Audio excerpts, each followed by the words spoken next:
is the final signal for the out-of-favour seniors, the heroes of the past. The message from the selectors is loud and clear. On a day when the 30 probables for the World Cup 2015 were announced, Virendra Sehwag's name was ignored. Gautam Gambhir ignored too. Yuvraj Singh not included. Harbhajan Singh ignored. Ashish Nehra ignored. Zaheer Khan not considered. All World Cup champions all ignored. Clearly the selectors are looking at the future.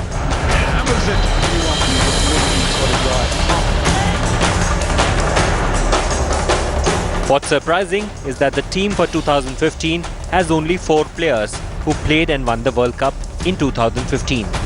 The ones who have been retained are Dhoni, Raina, Virat Kohli and R. Ashwin.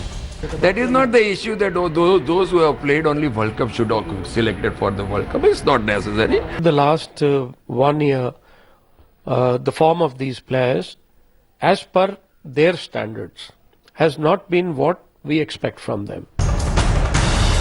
So is it time for these seniors to bid farewell? Is it the final death knell for their career? Is there any way back for them? Can the likes of Yuvraj and Bhaji still make a surprise last-minute lunge towards the finish line? हर एक player cricket जो खेलता है वो world cup खेलना चाहता है अपनी country के लिए, तो मेरा भी अभी भी वही ड्रीम है कि होप मैं भी ये वर्ल्ड कप खेलूं. While the world's eyes will be fixed on the 15 players who will be down under defending the title, there seems to be no fairy tale end for a few who made India world champions. Have the seniors been ignored, or could they have seen this coming? Gambhir and Sehwag did not even feature in one of the selection trials to give their trophy. Zaheer Khan's been injured. Yuvraj's runs have dried up and Harbhajan stopped producing wickets.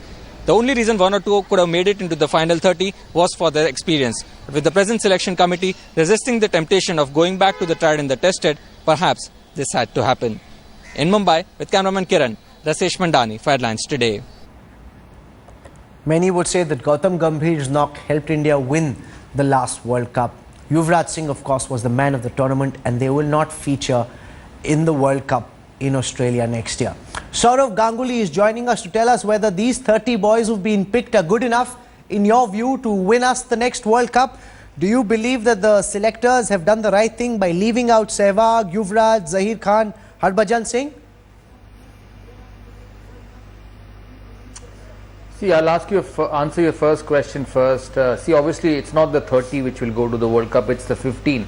And more or less, the 15 have selected themselves. Not many from this 30 will go to the World Cup. With India's recent performance in England and in the home series, there's only one tournament before the World Cup, that's the Tri-Series. And by the time the Tri-Series starts, India will probably have to announce their World Cup squad, because the rule is you announce the World Cup squad a month before the World Cup starts. So most of the 15 which have played in these 3 tournaments will go. That's where it will stand, and I think yes, they have the capability of winning the World Cup, and if they play well, they'll be in Australia for good 2 or 3 months, so getting used to the conditions will not be a problem. And if they bat well, I'm sure they can do very, very well in the World Cup. It's very hard to say whether they can win, but obviously they have the team and the power to do well in this World Cup. You know, Sehwag just spoke at that press conference and he said that he loves the pitches of Australia. The ball comes nicely to the bat.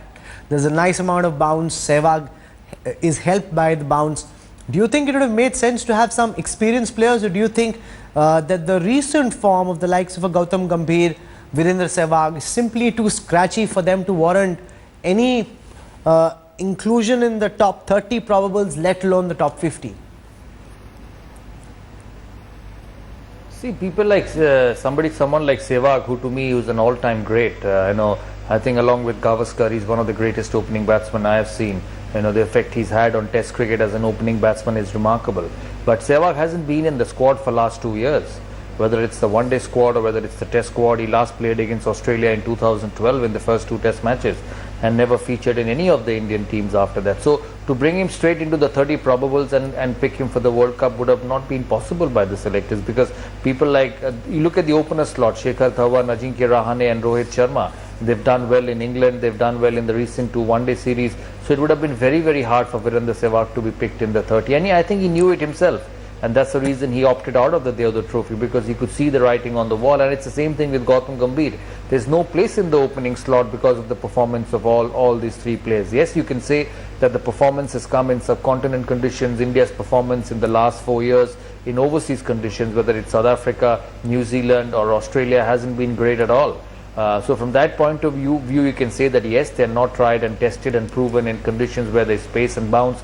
But in terms of current form, it would have been very hard to leave them out. And with, as I said, with just one-day series before the start of the World Cup, then how do the selectors drop them and fit Virendra Sehwag? Dada, so I'm not surprised. If you speak to some of these players, they feel very strongly that the likes of Gautam Gambhir or Virendra Sehwag have been unfairly done in by Mahendra Singh Dhoni and those around him. They feel that Dhoni has given a far longer rope to the likes of a Rohit Sharma or Suresh Raina, who despite not performing for extended periods were always given a look in, while they were thrown out and never allowed to stabilize when they were trying to make a comeback. At the first available opportunity, they were discarded. This, as I'm sure you know, is a very strong feeling in the camp of these veterans. Do you think it's a fair assessment, or are they being unfair to Dhoni? Well, I think it's very hard for me to say from here, Rahul, what is the reason of they being left out. See, Suresh Raina is a much younger player. Suresh Raina is a plus on the field, and Suresh Raina's one-day performance hasn't been that bad. Yes, he had question marks over his one-day performance overseas, but I don't think he's a very weak one-day player. But I don't think Suresh Raina can be compared with Virendra Sehwag, because Virendra Sehwag bats at the top of the order and Suresh Raina bats at the middle of the order. Sehwag's competition has been with the likes of Dhawan, Ajinkya Rahane and Rohit Sharma, who have scored tons of runs. Yes, I completely agree with you that Rohit Sharma has been given a long rope because he's a lot younger than Virendra Sehwag. You have to keep that in mind when you pick one-day teams. There will always be issues like that. But yes, I feel and I felt that the greats like Sehwag, Harbhajan and Zahir Khan should have been given a better send-off, if at all they didn't feature in the selectors' mindset for the World Cup, because they've done some absolute wonders for Indian cricket in all formats of the game. They probably deserved a bit more better send-off. But then, as you know, one-day cricket is becoming a young man's game.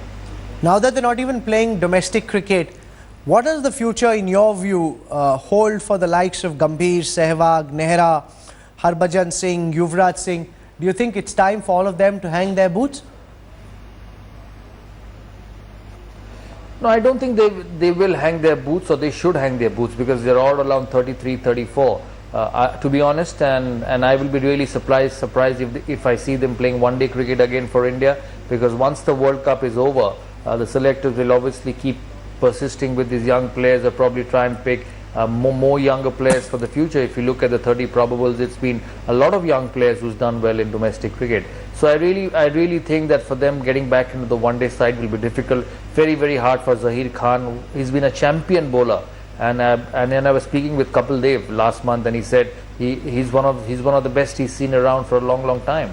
But then he's not getting younger. He's 34, 35. Same with Ashish Nehra. They won't be getting younger. Same with Yuvraj Singh. They won't be getting younger. So if they miss this World Cup, I think for them it will be very, very hard to get back into the national side. In terms of Test cricket, you never know. Indian opening slot has been very unsettled. They haven't performed overseas. You take the likes of Shikhar Dhawan or Ajinkya Rahane, or who have been given an opportunity at the top. Gautam Gambhir came back for 2 Test matches at the top of the order, didn't perform. So opening is an area in Test matches where there will always be questions raised. I read somewhere that Virendra Sehwag's name was being considered for the tour of Australia, but he hasn't been picked. Another young player from Bangalore, South Zone, who got tons of runs in the Dilip Trophy, has been picked. So you can clearly see that the selectors are looking for young players. And as much as I respect them, as much as I got a lot of regard for them, as I said, I consider them the all-time greats in Indian cricket. Most of them have gone on to play 100 Test matches, Harbhajan Singh or Virendra Sehwag. It will be very, very tough for them to make. But Dada, you didn't answer my question. Any format of the game, because they haven't played. You went around it. You didn't answer it. The question is this: that should they now announce their retirement from one-day cricket at least, given the fact that they haven't been given a look in for the World Cup, given the fact that going forward they'd start looking at the next World Cup? Should therefore the likes of a Gambhir, Sehwag, Yuvraj Singh, Harbhajan Singh say, okay, here's where we end our one-day careers? No, I don't think that's the case with Gautam Gambhir, but the rest of them, I think they know from the heart of their hearts that they might not be picked. I don't think whether announcing retirement would make any sense, because they've not been picked at all in any format of the game. So I don't think at this stage they would be announcing retirement, and also they shouldn't announce retirement, because if they want to play, they keep playing. There's the IPL to play for. They're all successful IPL players, all of them.